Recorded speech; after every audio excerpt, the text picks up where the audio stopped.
அறம் சேவா அறக்கட்டளை சார்பில் தீபாவளி பண்டிகையை முன்னிட்டு புத்தாடைகள் வழங்கும் நிகழ்ச்சி.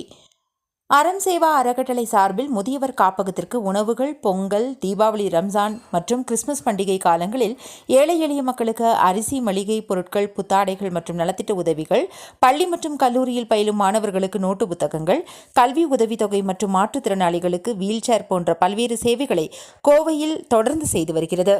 இதன் ஒரு பகுதியாக கோவை செல்வபுரம் பகுதியில் அமைந்துள்ள அறம் சேவா அறக்கட்டளை அலுவலகத்தில் தீபாவளி பண்டிகையை முன்னிட்டு மாற்றுத்திறனாளிகள், மகளிர் ஆட்டோ டிரைவர்கள் மற்றும் ஏழை எளிய மக்கள் சுமார் 50 பேருக்கு புத்தாடைகளை அறம் சேவா அறக்கட்டளையின் தலைவர் கேபிள் அயூப் தலைமையில் வழங்கப்பட்டது.